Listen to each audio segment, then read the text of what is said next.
Nós vamos falar a respeito da volta de Jesus. Amém, igreja? Depois que nós entendemos acerca da salvação, depois que nós recebemos a Cristo como Senhor e Salvador da nossa vida, depois que nós começamos a caminhar a caminhada da fé, o mais importante, imagino, é nós entendermos, nós conhecermos, nós entendermos a respeito da volta do Senhor Jesus.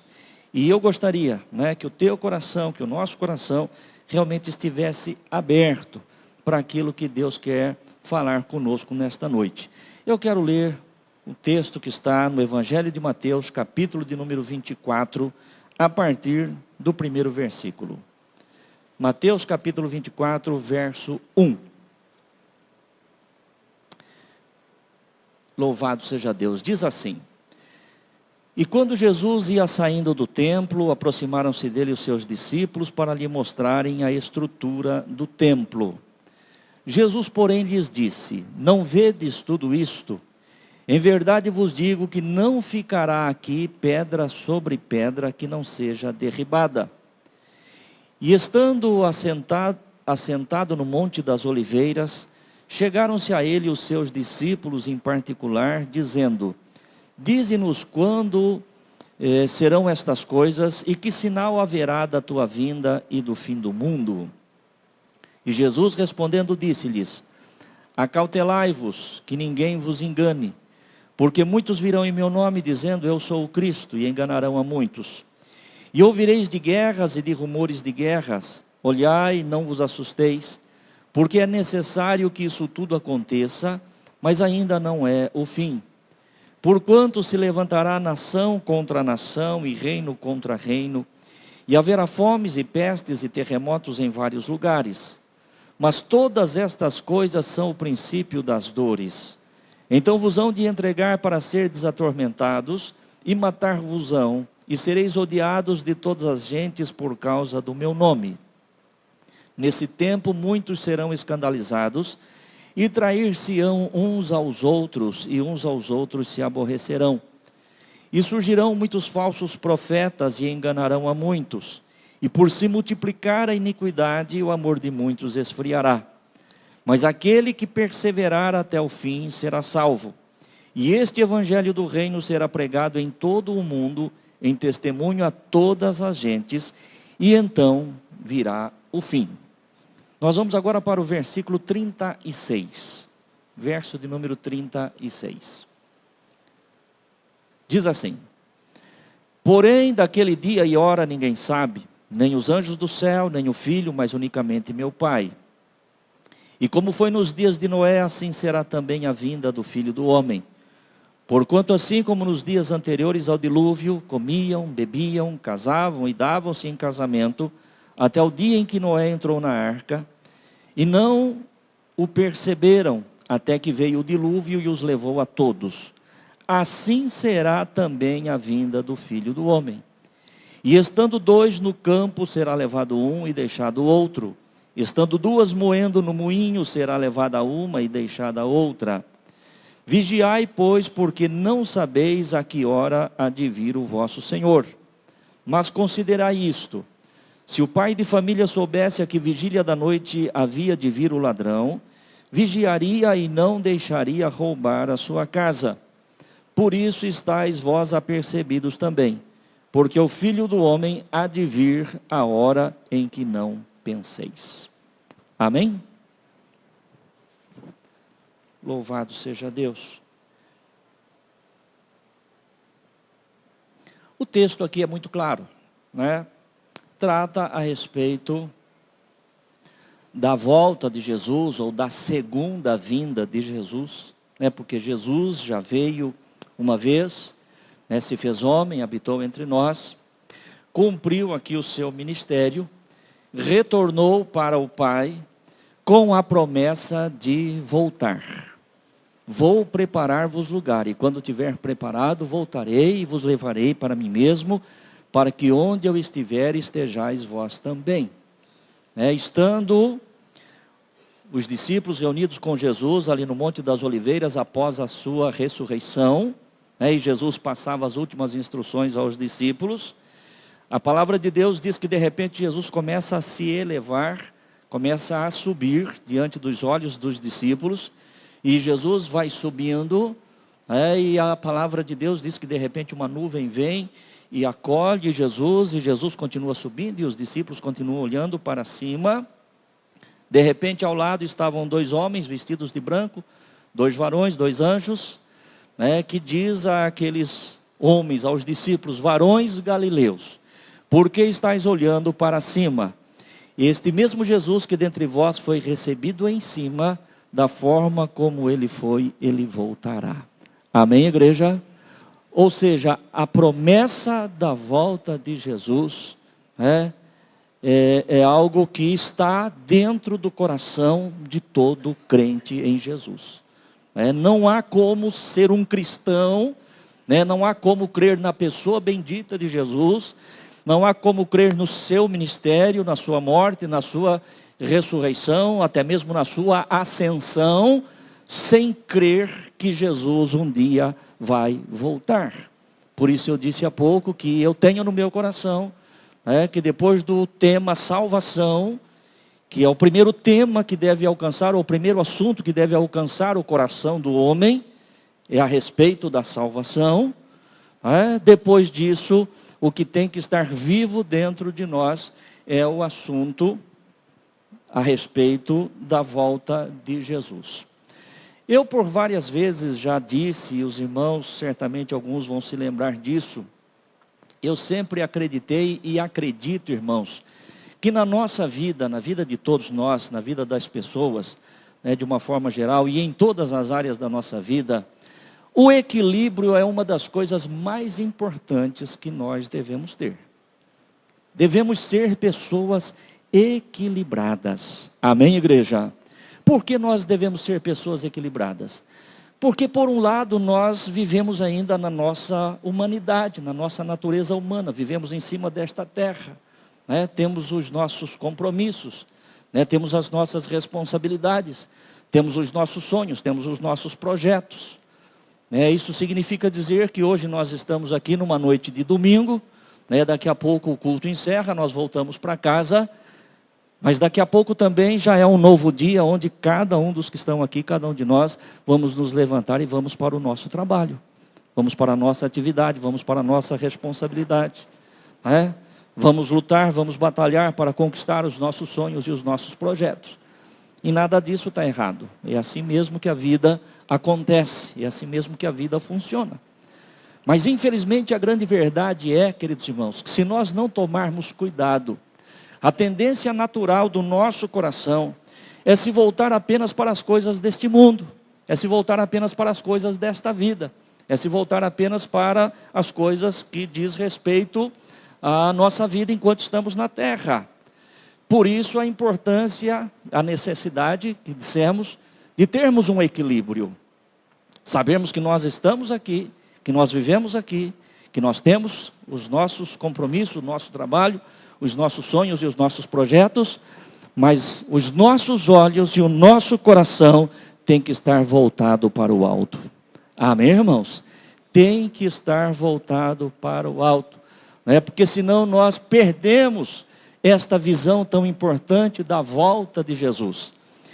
E infelizmente algumas pessoas, até por displicência, acabam vivendo desta forma, vivem apenas para esta vida, quando a palavra do Senhor nos ensina de uma forma muito clara, não ajuntais tesouros na terra, onde os ladrões roubam, onde a ferrugem corrói, onde a traça destrói, mas ajuntai antes tesouro no céu. Amém, igreja? Se eu e você, se qualquer pessoa, trabalharmos e tivermos a felicidade de, através do nosso trabalho, de uma forma honesta, digna, crescermos financeiramente falando, materialmente falando, tudo isso é muito bom, tudo isso é maravilhoso. Se nós conseguirmos, tivermos a oportunidade de termos uma formação e tivermos títulos em cima desta terra, tudo isso é muito bom, é maravilhoso, não há nada de errado nisto. No entanto, meu querido irmão e irmã, nada disto vai resolver ou nada disto vai garantir que quando o Senhor voltar, nós estaremos com Ele. A palavra do Senhor diz que nada trouxemos para este mundo e é certo que nada dele levaremos. Então precisamos ter este equilíbrio entre a nossa vida humana, física, natural, terrena, com a nossa vida espiritual, celestial e eterna.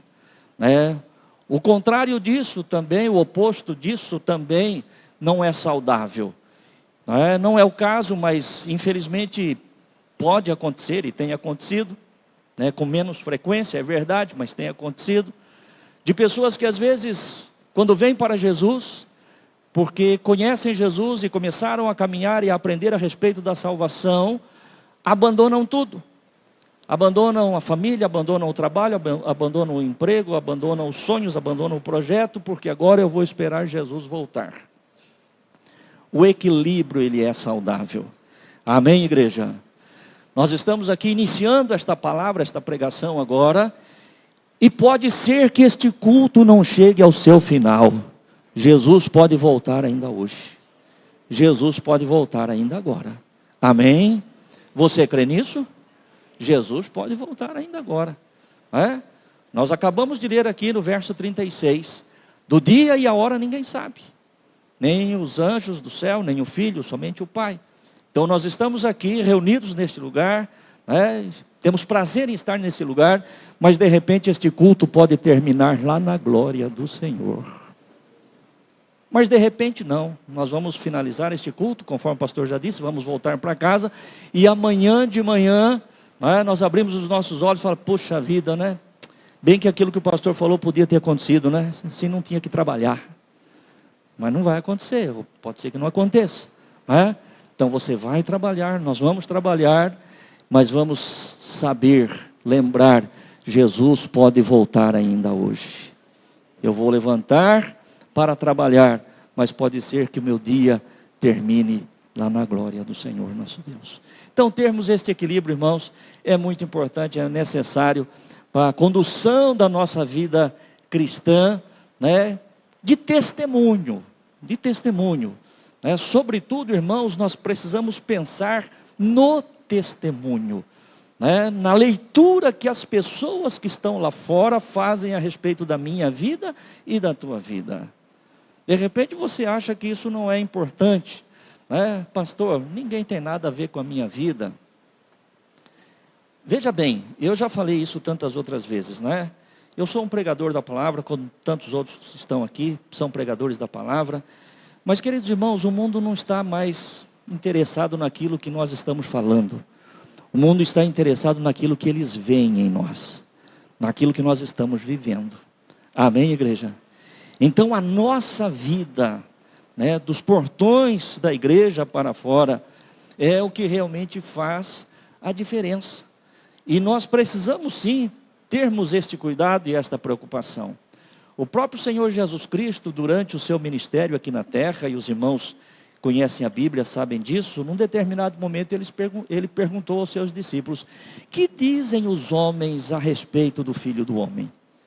Ou seja, Jesus estava querendo saber o que as pessoas falam a meu respeito. O que as pessoas pensam de mim. O que as pessoas dizem que eu sou. Se o próprio Senhor Jesus Cristo tinha interesse, que as pessoas realmente tivessem uma leitura correta a respeito da sua vida e da sua missão, eu penso que eu e você, nós também temos que ter este cuidado e esta preocupação. Amém, igreja? Então, quando nós vivemos o equilíbrio da vida cristã, nós estamos dando um bom testemunho, não só para os que estão dentro, mas especialmente para os que estão lá fora. Amém? Muito bem. Entrando então aqui dentro do nosso texto, tudo isso que nós lemos aqui no capítulo de número 24, aconteceu quando Jesus foi provocado, vamos usar esse termo, pelos seus discípulos ao saírem do templo. Eles saíam do templo ali em Jerusalém, e diga-se que esta foi a última vez que Jesus esteve ali naquele templo, porque depois disso, um pouco mais adiante, Jesus ele é preso, Jesus ele é julgado, ele é crucificado, Jesus é morto. Então, este texto do capítulo 24, ele registra a última presença de Jesus, a última aparição de Jesus com os discípulos ali naquele templo. E os discípulos mostram para Jesus a estrutura do templo, a beleza do templo, né? Este templo que havia sido reformado por Herodes, né? É um templo que havia sido destruído por ocasião da invasão da Babilônia em Jerusalém, na época de Nabucodonosor. Depois foi reconstruído, né, durante o governo de Zorobabel, Esdras, Neemias, né, os irmãos conhecem essa história. E mais adiante, né, um pouco antes da vinda de Jesus, Herodes, governador da Judéia, né, com autorização de Roma, ele reforma o templo ali de Jerusalém. E ficou muito lindo, já era lindo, né? Já era um templo suntuoso.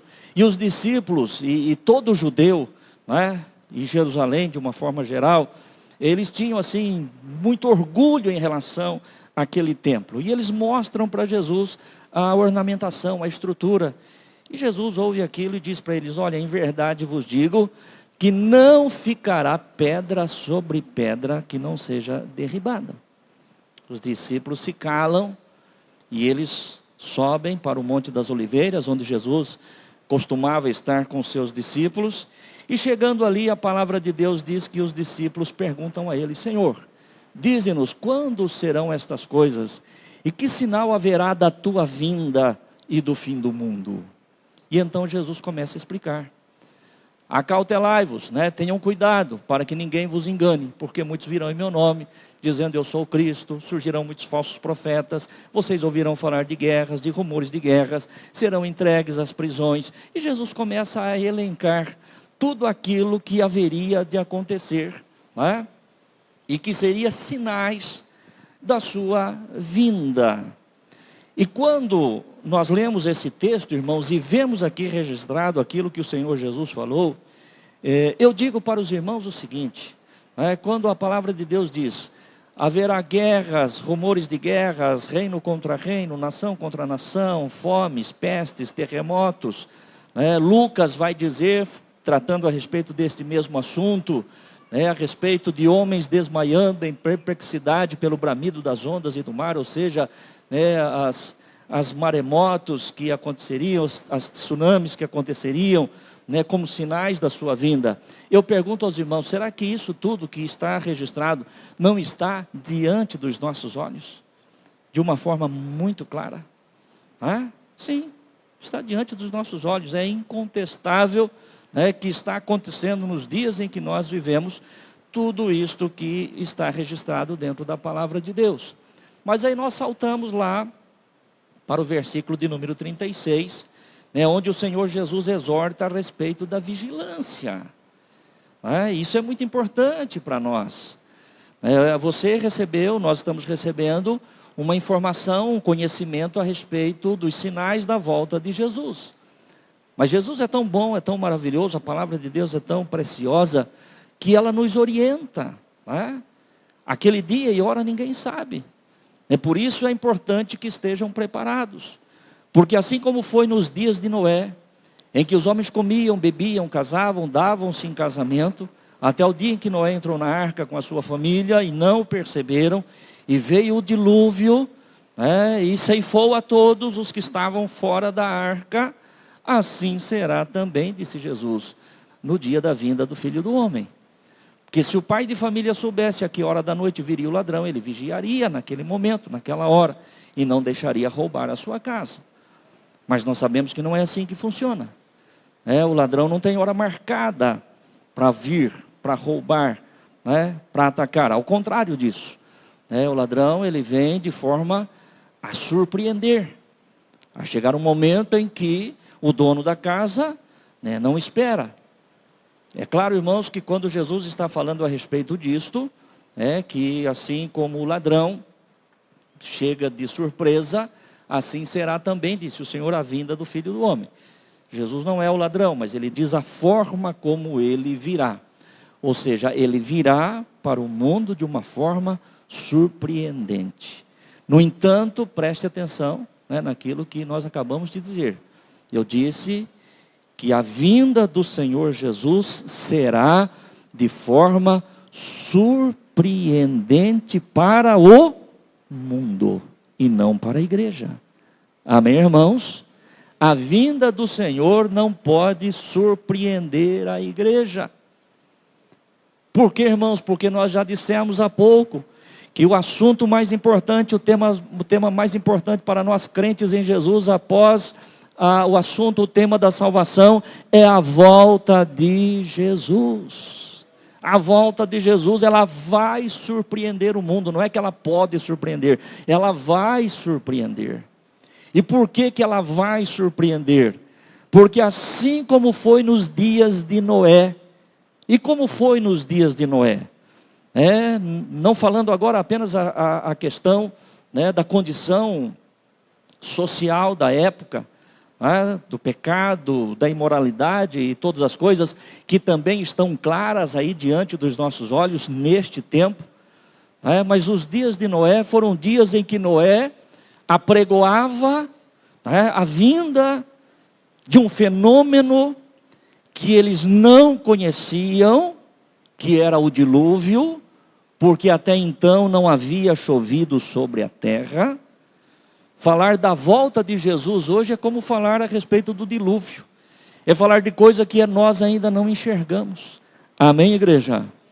Você falar a respeito de um temporal hoje, você falar a respeito de chuva hoje, você falar a respeito de dilúvio hoje, para nós não é nada assim surpreendente, porque os nossos olhos têm visto. Mas dos dias de Noé não se conhecia a chuva, era um vapor que regava a terra, diz a palavra de Deus. Então Noé trazia uma pregação, trazia uma mensagem, em que ele não tinha, assim como eu nem o outro pregador temos, bases materiais, visíveis, concretas, para dizermos às pessoas e afirmarmos às pessoas aquilo que nós afirmamos hoje. Noé falava a respeito do dilúvio, mas falava de uma coisa que ele nunca tinha visto. Eu estou falando a respeito de Jesus e também falo de uma coisa que eu nunca vi. Por isso a palavra de Deus diz que o justo viverá da fé. Amém, igreja? O justo viverá da fé. Pastor, você tem certeza da volta de Jesus? Eu tenho certeza absoluta da volta de Jesus. Mas por conta do quê? Por conta da minha fé. Eu creio nele, eu creio na palavra dele. O mundo pode virar de ponta cabeça, o mundo pode mudar, tudo pode mudar, mas a palavra do Senhor, ela não muda, ela permanece a mesma, e por isso nós cremos. Amém, igreja? Por isso nós cremos. Então os dias de Noé, entre outras semelhanças, tem como semelhança também nos dias de hoje, o fato de que nós pregamos algo que as pessoas não dão crédito. Nós pregamos algo que as pessoas duvidam, que as pessoas não acreditam. Ainda esta semana, eu conversava com alguém, não é um cristão, não é uma pessoa que tem o conhecimento da palavra de Deus, até porque se tivesse, com certeza não teria dito o que disse, mas é compreensível, por conta daquilo que nós já acabamos de falar. As pessoas, infelizmente, elas não conseguem entender. E eu conversava com essa pessoa justamente a respeito da volta de Jesus. E ele disse para mim o seguinte: pastor, desde os dias da minha avó, eu já escuto falar que Jesus ia voltar. E eu ouvi, fiquei quieto, respeitei, porque não tem por que ficar criando nenhuma situação. Mas deu vontade de falar para ele o seguinte: falou, olha, não é só desde os dias da sua avó não, faz muito tempo, já faz quase 2000 anos que está falando que Jesus vai voltar. Desde a ascensão de Jesus ao céu, quando os anjos disseram, varões, este mesmo que você viu subir, que vocês viram subir, ele descerá novamente, ele voltará. Os discípulos tinham recebido instrução de Jesus para que eles ficassem ali em Jerusalém até que fossem revestidos de poder, e a partir daí eles seriam testemunhas, a começar por Jerusalém, toda a Judéia, Samaria, até os confins da terra. Os discípulos descem do Monte das Oliveiras, vai lá para o cenáculo, ficam ali durante mais 10 dias aguardando a promessa, Justamente no dia da festa do Pentecostes, a palavra de Deus diz que o Espírito vem sobre eles naquele lugar e toma conta deles todos, enche-os com a sua presença, eles começam a falar em outras línguas, diz a palavra de Deus, e cria-se um grande alvoroço ali, porque Jerusalém estava repleta de pessoas que vieram para a festa do Pentecostes, e se reúnem ali naquele lugar, e a palavra de Deus diz que Pedro prega um sermão, que naquele dia quase 3.000 almas se renderam ao Senhor, e a partir dali então, queridos irmãos, a volta de Jesus começa a ser anunciada. Então há quase 2.000 anos se prega que Jesus vai voltar, mas o que esta pessoa não sabe, e o que tantas outras pessoas não sabem, mas eu e você sabemos, que a palavra de Deus diz que para o Senhor 1.000 anos é como um dia. Amém, igreja? 1.000 anos é como um dia. Então o fato de ter se passado quase 2.000 anos e Jesus ainda não tenha voltado, não significa necessariamente que a palavra de Deus falhou, que a palavra de Deus está falhando, mas é que nós temos que ter um entendimento a respeito disso. E sobretudo, irmãos, quando nós falamos acerca deste tempo, que se prega a volta de Jesus, e Jesus ainda não veio até este momento, nós temos que olhar para dentro da palavra de Deus, As palavras do apóstolo Pedro diz que muitos têm a vinda do Senhor como tardia, embora ela não seja tardia, mas o Senhor não voltou até agora porque Ele é longânimo, Ele é benigno, Ele é misericordioso, e Ele não quer que ninguém se perca. Mas se Jesus não veio até agora, é porque o Senhor está dando ainda oportunidade para que pessoas sejam salvas. Quem sabe talvez até aqui nesta noite, embora nós não estejamos no número grande de irmãos, hoje nós temos uma defasagem aí por conta do feriado, algumas pessoas viajaram, temos um grande número de irmãos, de pessoas que participaram do encontro do Iron, que é o encontro de jovens e adolescentes, muitos jovens e adolescentes passando pelo encontro, outros tantos, não só jovens, mas adultos também, trabalhando neste encontro, mas ainda assim, mesmo não estando num número muito grande de pessoas, é possível que aqui nesta noite, neste lugar, ou através da nossa live, tenha alguém precisando da salvação, e é por isso que Jesus não veio até agora, por sua causa. Amém? Por sua causa, Jesus não voltou. No entanto, nós sabemos que isto pode acontecer a qualquer momento. E eu quero aqui, irmãos, fazer alguma observação do que eu escrevi para compartilhar com você, porque o Senhor me deu esta palavra hoje pela manhã, conforme o pastor já tem falado tantas vezes. Eu levanto pela manhã, busco de Deus uma direção, e aquilo que o Senhor coloca no meu coração, eu busco preparar para trazer para a igreja. E quando o Senhor me trouxe ao coração a respeito deste assunto, a primeira coisa que me veio é que esta é a base da nossa fé cristã.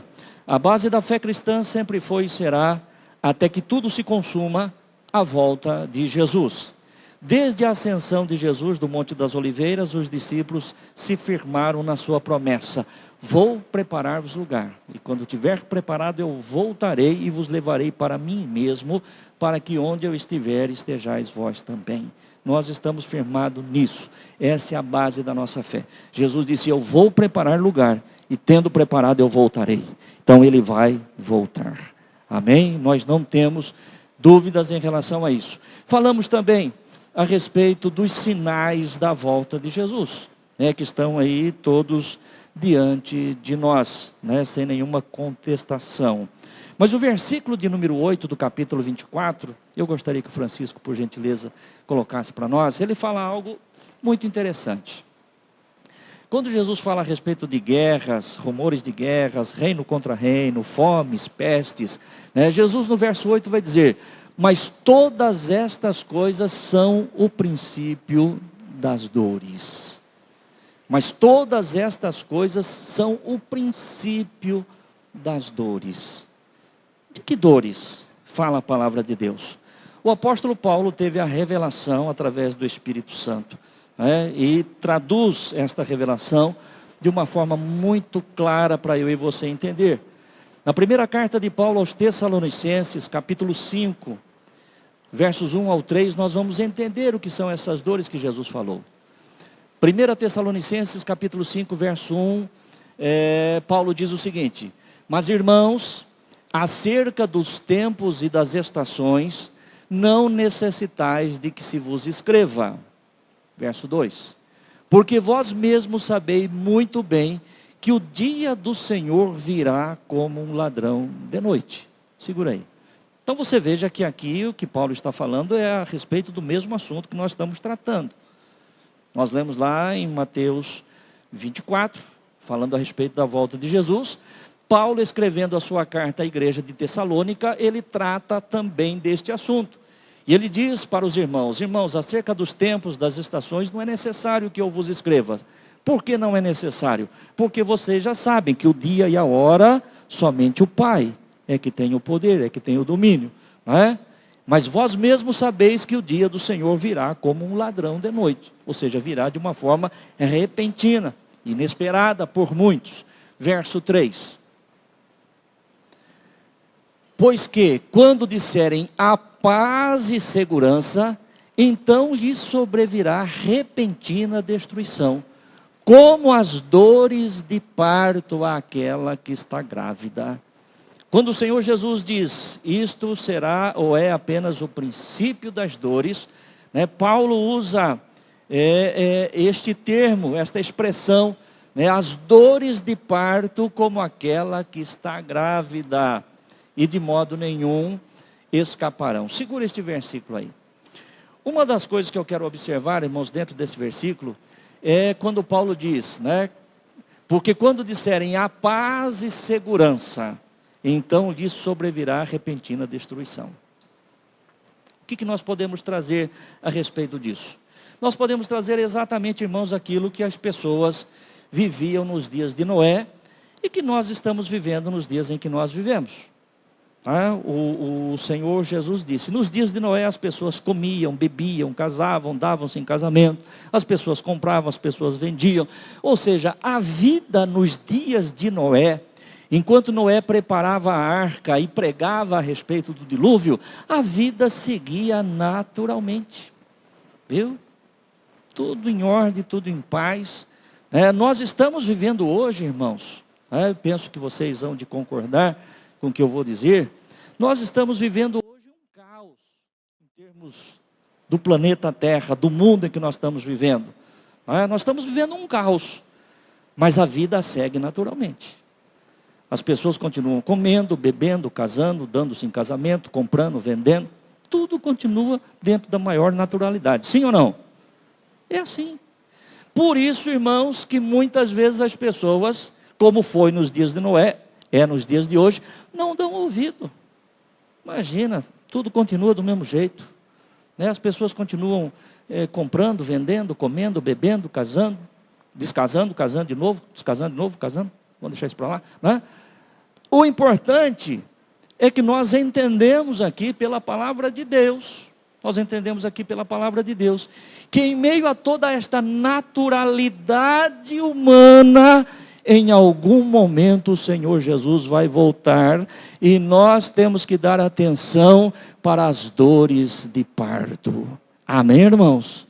Temos que dar atenção para as dores de parto, né? E o que significa exatamente as dores de parto dentro do contexto da mensagem? Especialmente você, mulher, você que é mãe, né, sabe por experiência o que significa uma dor de parto. E nós sabemos, por conhecimento, né, por testemunhos, por estudo, vocês mães sabem por experiência, né, que não é a primeira dor, não é a primeira contração que já determina que a criança está nascendo. Não, começa-se a dor, primeira contração, a mulher já fica esperta, né, está chegando a hora. Mas essas dores vão se intensificando, e essas contrações também vão aumentando, inclusive diminuindo, né, a diferença de tempo entre elas, né, até que se tornam mais intensas as contrações e as dores até o momento do nascimento da criança. Por que é que Paulo usou esta expressão, irmãos? Porque quando nós olhamos lá para o Evangelho de Mateus, ou para o Evangelho de Lucas, ou Marcos, que também fala a respeito da volta de Jesus e dos sinais, qualquer pessoa pode argumentar, e com propriedade, com razão, pastor, mas guerra sempre existiu. É verdade, guerra sempre existiu. Fome sempre existiu. Fome sempre existiu. Terremotos existem há tanto tempo, é verdade. Mas aqui o que nós estamos falando, irmãos, é da intensidade e da forma como isso tem acontecido, tão frequentemente, tão rapidamente, nos dias em que nós estamos vivendo. Amém? Você consegue entender aquilo que o Senhor está falando? Não é apenas dizer, mas agora tem fome. Não, fome sempre teve. Guerra também sempre teve. Se você pegar a palavra de Deus, do Gênesis ao Apocalipse, você vai encontrar sobre guerra. Você vai encontrar sobre fome, você vai encontrar sobre tantas outras coisas. Mas os dias em que nós estamos vivendo exatamente neste tempo, neste momento, em que a mulher está para dar à luz. E isso tem que despertar-nos em relação à nossa vida, em relação à nossa conduta diante do Senhor nosso Deus. Amém, igreja? Não podemos simplesmente justificarmos que sempre houve guerra, que sempre houve fome, que sempre houve doenças, porque senão nós vamos deixar de perceber, de enxergar com os olhos espirituais. E o Senhor nos deu graça, o Senhor nos deu sabedoria. Louvado seja Deus. E o que é mais interessante, irmãos, e o que é maravilhoso para mim e para você, para todos nós crentes em Jesus Cristo, é que isso que nós estamos falando aqui, e penso que de uma forma muito inteligível para todos os irmãos, todos os irmãos estão entendendo aquilo que está sendo pregado, aquilo que está sendo falado. A palavra de Deus diz que estas coisas foram escondidas, ocultadas aos sábios e entendidos.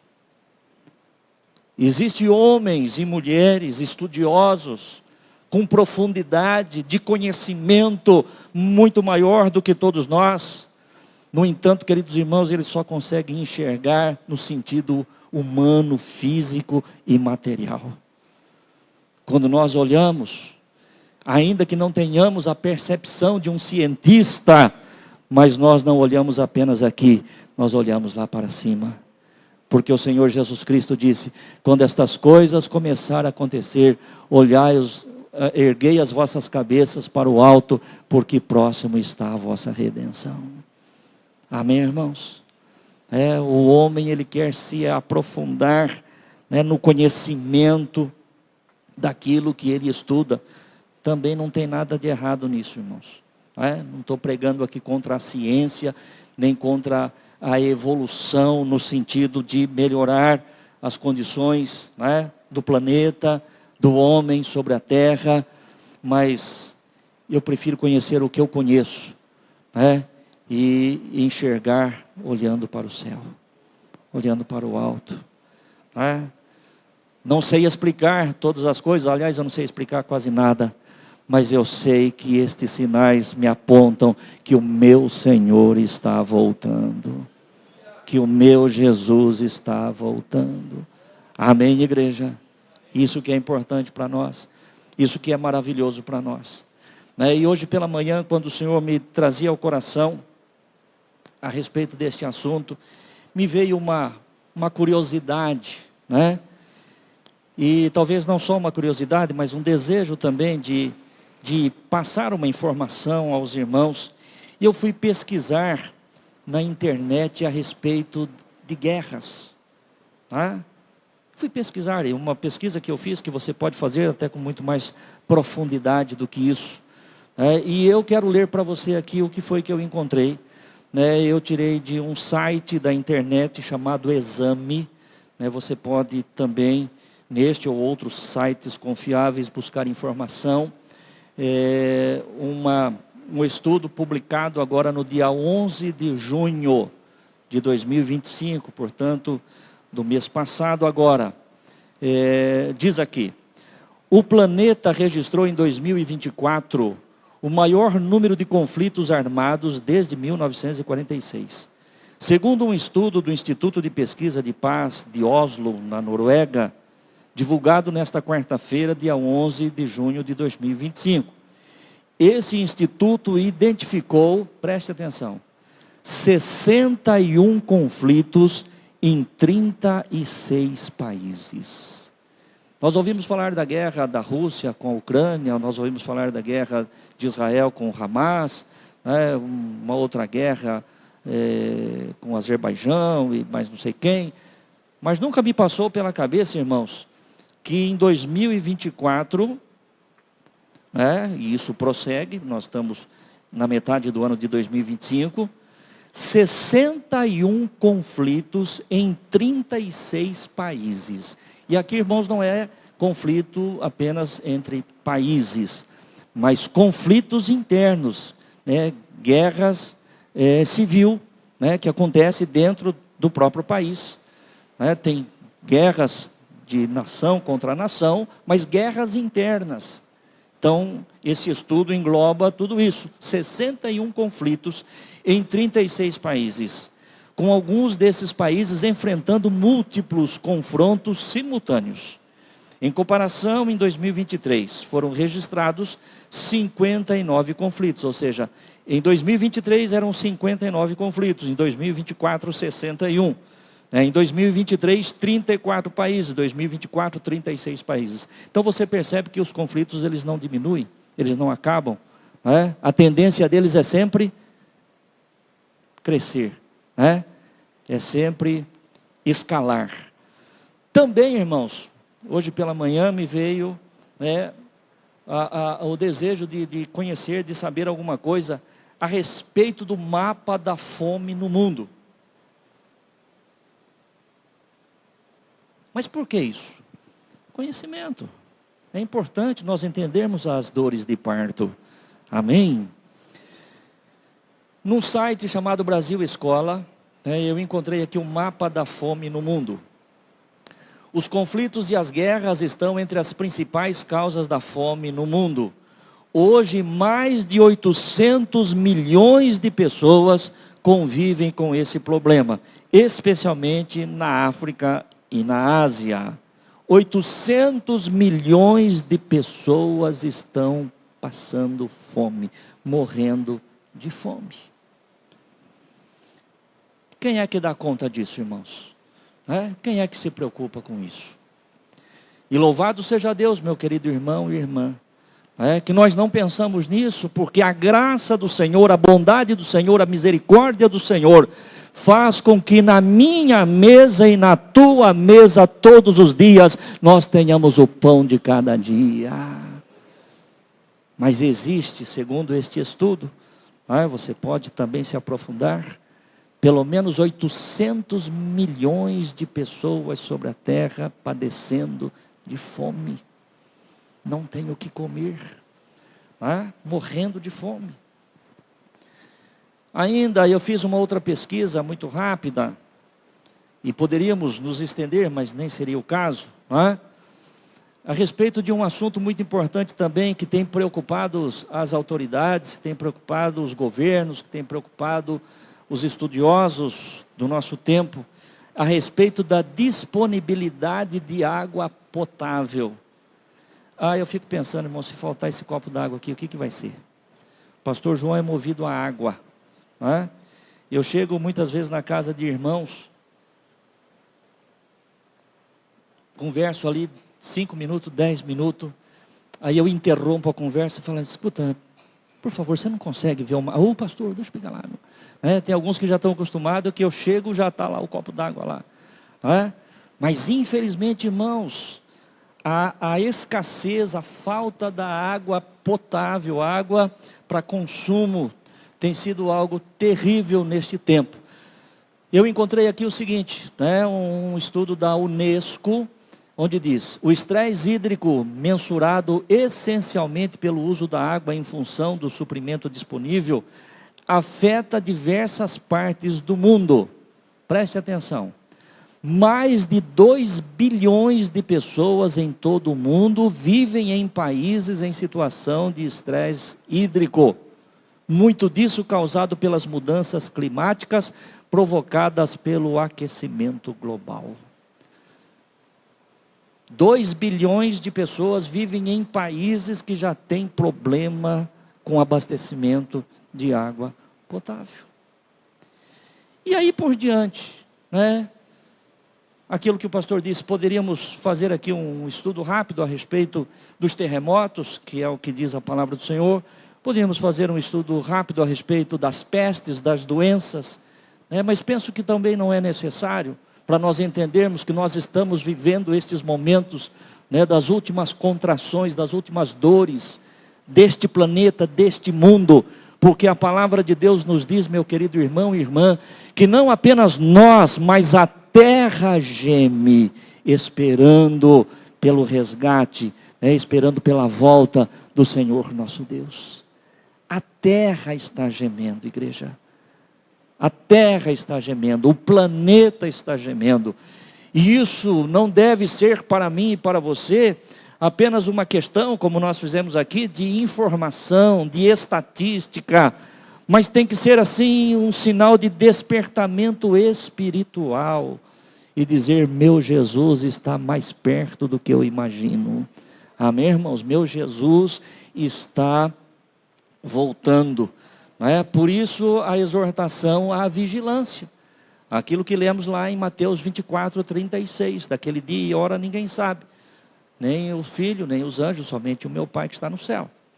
E me veio, irmãos, ao coração, e eu quero compartilhar com você, uma ilustração. Isso aqui é uma ilustração, mas uma ilustração que penso que vai nos ajudar a termos bom entendimento acerca daquilo que está sendo tratado.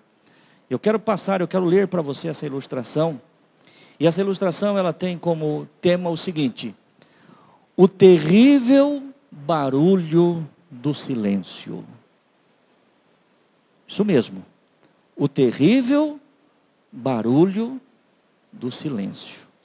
Eu quero ler para você. Conta-se que havia uma cidade cuja vocação era trabalhar com o ferro. Produzia-se muitos produtos a partir do ferro. E eram muitas indústrias que trabalhavam nesta área. De maneira que havia um barulho muito grande na cidade por conta do manuseio com o ferro. E as indústrias não paravam, trabalhavam dia e noite. Um certo vendedor que visitava a cidade regularmente, toda vez que chegava na cidade se sentia incomodado com aquele barulho que as fábricas produziam. E um dia comentou com um dos seus clientes: não sei como vocês conseguem dormir com tanto barulho. Ao que seu cliente respondeu: nós nem ouvimos mais o barulho, já nos acostumamos.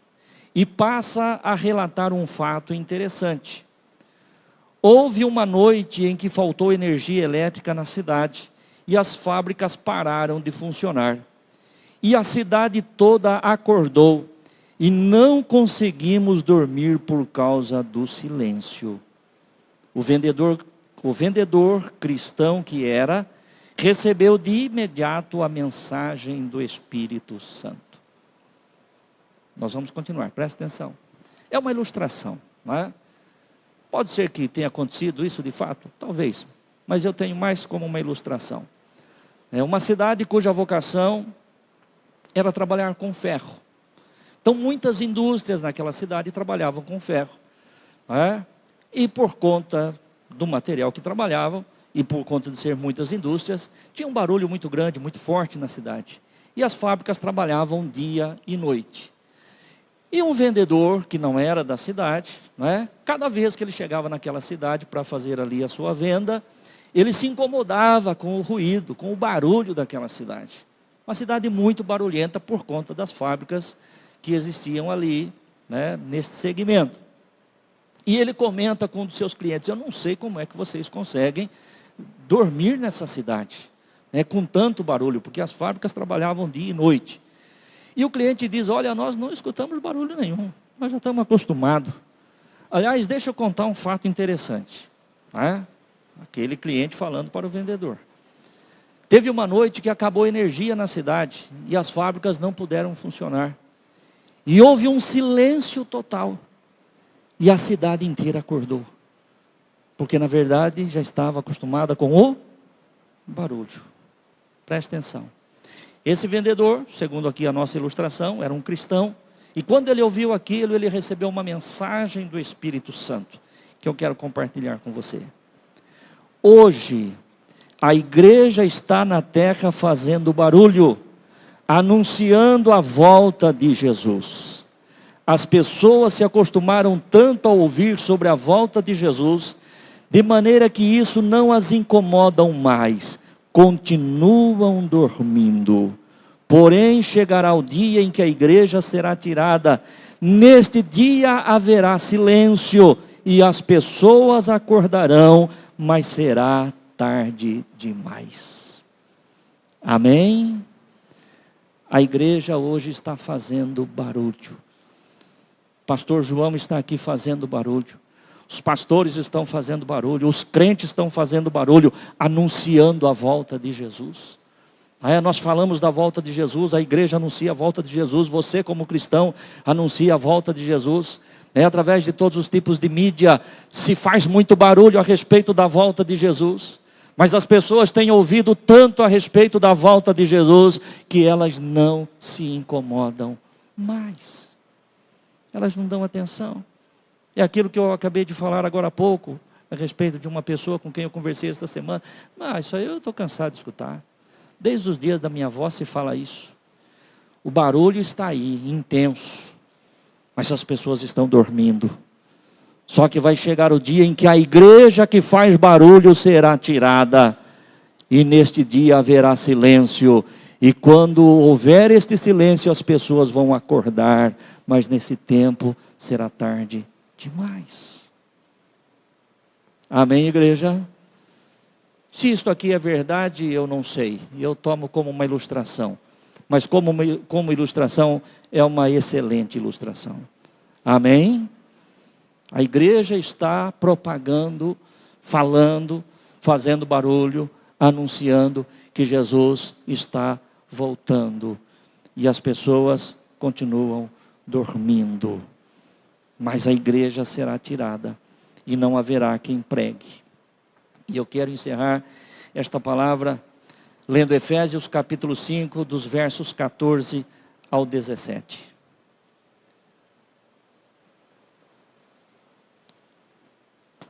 Paulo, escrevendo à igreja de Éfeso, diz o seguinte: pelo que diz, desperta, ó tu que dormes, e levanta-te dentre os mortos, e Cristo te esclarecerá.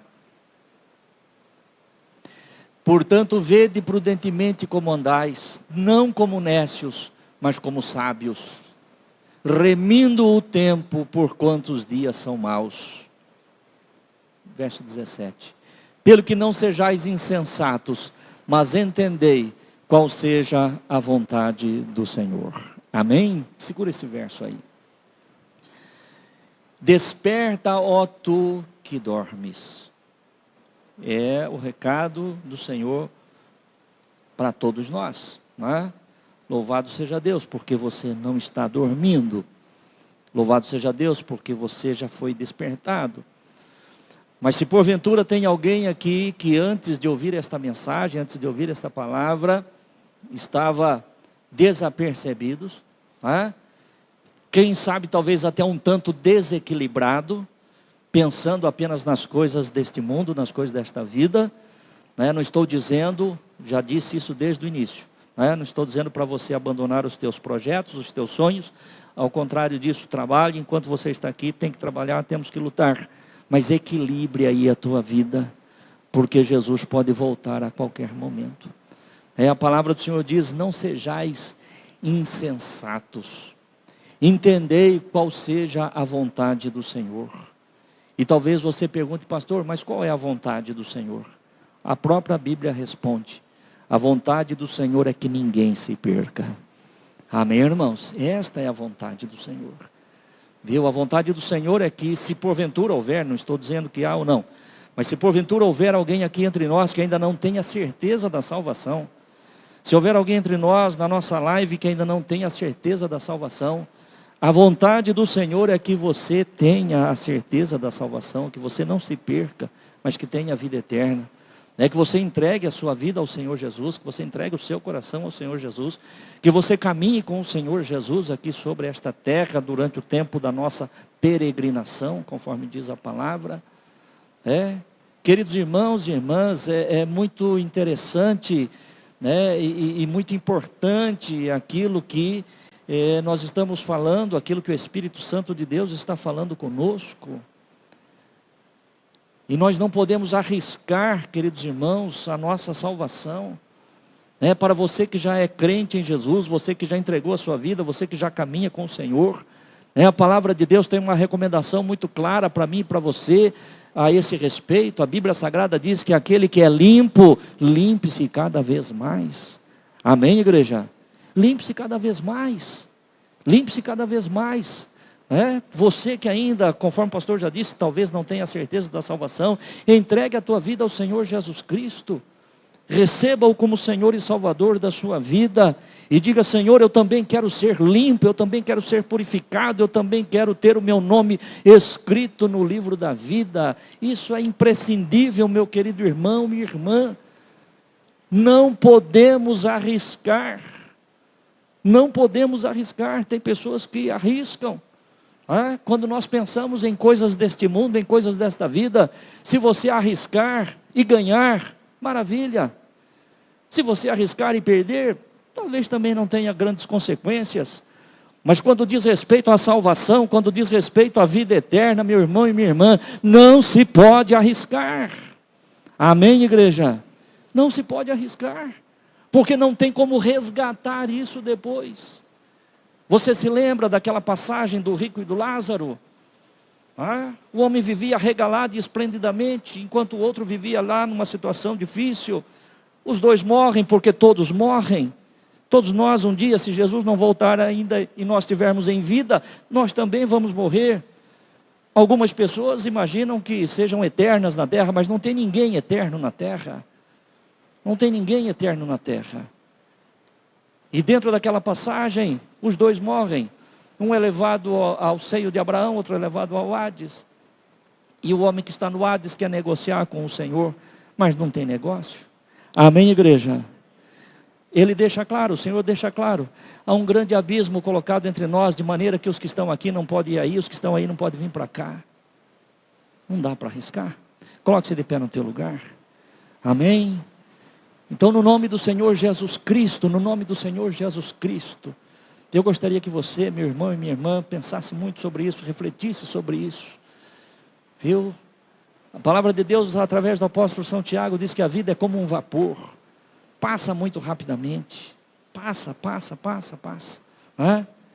E a palavra de Deus diz que as nossas obras nos seguirão.